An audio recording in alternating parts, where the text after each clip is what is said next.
दोस्तों, आज के इस वीडियो में मैं आपको महाकालेश्वर मंदिर के 10 ऐसे रहस्य बताने जा रहा हूं जिन्हें सुनकर आप चौंक जाएंगे। तो चलो बिना समय गंवाए हम वीडियो को स्टार्ट करते हैं। कि दोस्तों, उज्जैन में महाकाल नाम का रहस्य आमतौर पर माना जाता है कि महाकाल का संबंध केवल मृत्यु से है, परंतु यह पूरा सच नहीं है। काल के दो अर्थ होते हैं, एक समय और दूसरा मृत्यु। काल को महाकाल इसलिए भी कहा जाता है कि प्राचीन समय में यहीं से पूर्ण विश्व का मानक समय निर्धारित होता था, इसलिए इस ज्योतिर्लिंग का नाम महाकालेश्वर रखा गया। दूसरा कारण भी काल से ही जुड़ा है। दरअसल महाकाल का शिवलिंग तब प्रकट हुआ जब महादेव को एक राक्षस दूषण का अंत करना था। भगवान शिव उस राक्षस को काल बनकर आए दिन के बाद अवंती नगरी, जिसे अब उज्जैन के नाम से जाना जाता है, वहाँ के वासियों के आग्रह पर महाकाल वहीं उपस्थित हो गए। यह समय के अंत तक यहीं रहेंगे, इसलिए भी इन्हें महाकाल कहा जाता है। क्यों? यहाँ रात नहीं बिताया जाता। मंत्री उज्जैन का एक ही रास्ता है और वह है महाकाल बाबा विक्रमादित्य का शासन की यहाँ कोई भी राजा रात में नहीं रुक सकता। अगर कोई भी सरकार जिसने भी यहाँ रुकने का दुस्साहस किया, वह संकटों से घिरकर मारा गया। पौराणिक कथाओं और सिंहासन बत्तीसी की कथा के अनुसार राजा भोज के काल से ही यहाँ कोई राजा नहीं रुक सकता है। वर्तमान में भी कोई राजा यहाँ मुख्यमंत्री या प्रधानमंत्री यहाँ रात में नहीं रुक सकता। इससे जुड़े कोई उदाहरण भी प्रसिद्ध हैं जिसके बारे में आपको जानकर आश्चर्य होगा। एक बार देश के चौथे प्रधानमंत्री मोरारजी देसाई भी जब मंदिर के दर्शन करने के बाद रात में ही रुके थे तो उनकी सरकार अगले ही दिन गिर गई थी। ऐसे ही कर्नाटक के मुख्यमंत्री BS येदियुरप्पा भी जब उज्जैन में रुके थे तो उन्हें कुछ दिनों के अंदर अपना इस्तीफा देना पड़ गया था। इस रहस्य को कुछ लोग संयुक्त मानते हैं तो कुछ लोगों के मुताबिक महाकाल भगवान ही इस शहर के राजा हैं और उनके अलावा कोई और राजा यहाँ नहीं रह सकता। महाकाल की भस्म आरती का रहस्य जितना प्राचीन भगवान महाकाल का मंदिर है, उतना ही रहस्यमयी यहाँ होने वाली भस्म आरती की। प्राचीन काल में राजा चंद्रसेन शिव के बहुत बड़े उपासक माने जाते थे। जब राजा रिपोर्ट में उज्जैन पर आक्रमण किया और राक्षस दूषण के जरिए वहाँ की प्रजा को प्रताड़ित किया, तब प्रजा ने मदद के लिए भगवान शिव से गुहार लगाए। प्रजा की गुहार भगवान शिव ने सुनी और स्वयं दूसरा अक्षत का वध किया। सिर्फ इतना ही नहीं, भगवान शिव ने दूषण की राख से अपना श्रृंगार किया और वहाँ हमेशा के लिए यहाँ बस गए। तो इस तरह से भस्म आरती की शुरुआत हुई।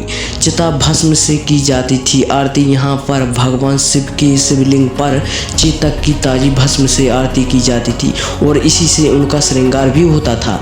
एक कथित कथा के अनुसार प्राचीन काल में प्रतिदिन एक मुर्दे की राख से भस्म आरती की जाती थी, परंतु एक बार उज्जैन के शमशान में कोई भी मुर्दा नहीं मिलने के कारण उस समय के पुजारी ने अपने ही पुत्र की बलि देकर उसकी चिता की राख से भस्म आरती की, जिससे भगवान महाकालेश्वर अत्यधिक प्रसन्न हुए। उन्होंने उस पुजारी के पुत्र को जीवन दान देते हुए कहा, आज से उन ताजी कपिला गाय के गोबर से बने कंडे से की जाए। और तब से आज तक यहाँ कपिला गाय के गोबर के कंडे, समी पीपल, वर्ष, बड़, अमत, ताश और की लकड़ियों को जलाकर तैयार किए गए भस्म से उनकी नियमित रूप से आरती की जाती है। रहस्यमय श्री नागचंद्रेश्वर मंदिर। महाकालेश्वर मंदिर के बारे में तो आप सभी जानते ही होंगे, लेकिन आप में से शायद ही कोई ऐसा व्यक्ति होगा जो श्री नागचंद्रेश्वर मंदिर को पहचानता हो। वर्तमान में जो महाकालेश्वर ज्योतिर्लिंग है वह 3 खंडों में विभाजित है। निचले खंड में महाकालेश्वर, मध्य खंड में ओमकालेश्वर तथा प्रखंड में श्री नागचंद्रेश्वर मंदिर स्थित है। इस मंदिर में नाग तक्षक की प्रतिमा के ऊपर भगवान शिव पूरे परिवार सहित विराजमान है। आपको यह बात जानकर हैरानी होगी कि इस मंदिर के द्वार वर्ष में केवल एक बार खोले जाते हैं। आप केवल नाग पंचमी के दिन ही इसके दर्शन कर सकते हैं।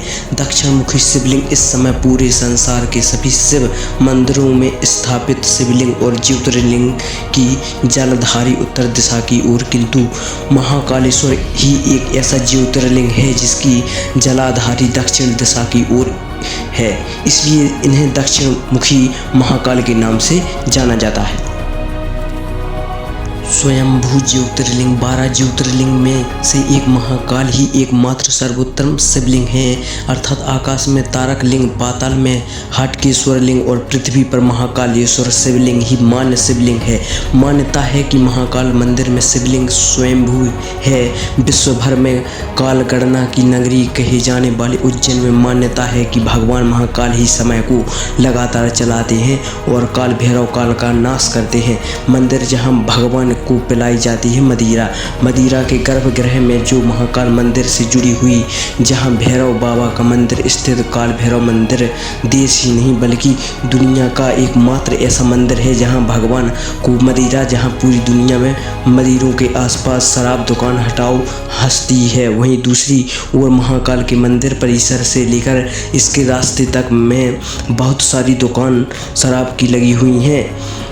यहाँ प्रसाद बेचने वाले भी शराब अपने पास रखते हैं। आज तक यह कोई नहीं जानता है कि भगवान को मदिरा पिलाने का रिवाज कब से आया और आखिर इतनी मदिरा जो भगवान पीते हैं वह जाति कहाँ है।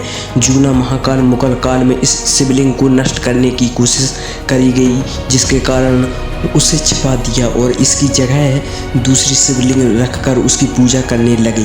बाद में उन्होंने उस शिवलिंग को वहीं महाकाल के प्रांगण में अन्य जगह स्थापित कर दिया, जिसे आज पूजा महाकाल कहा जाता है। हालांकि कुछ लोगों ने अनुसार असली शिवलिंग को शेयर होने से बचाने के लिए ऐसा किया गया था।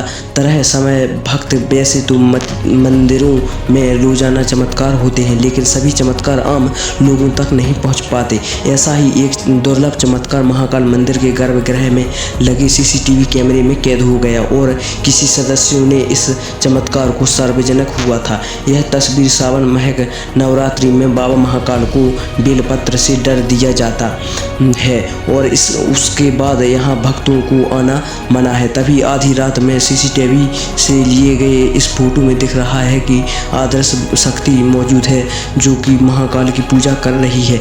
यह घटना सत्य है, यह मिथक कोई नहीं जानता, क्योंकि मंदिर परिसर या किसी भी पुजारी ने इसका कोई उत्तर नहीं दिया है। परंतु साधुओं का मानना है कि यह घटना सत्य है, क्योंकि भगवान शिव के आराध्य चाहे वह मनुष्य हो या आत्मा। आपका इसके बारे में क्या विचार है, हमें ज़रूर बताइए। तो कैसी लगी आपको भगवान महाकालेश्वर के 10 रहस्य की जानकारी, हमें बताएं। अगर आपको वीडियो पसंद आया हो तो चैनल को सब्सक्राइब कर ले।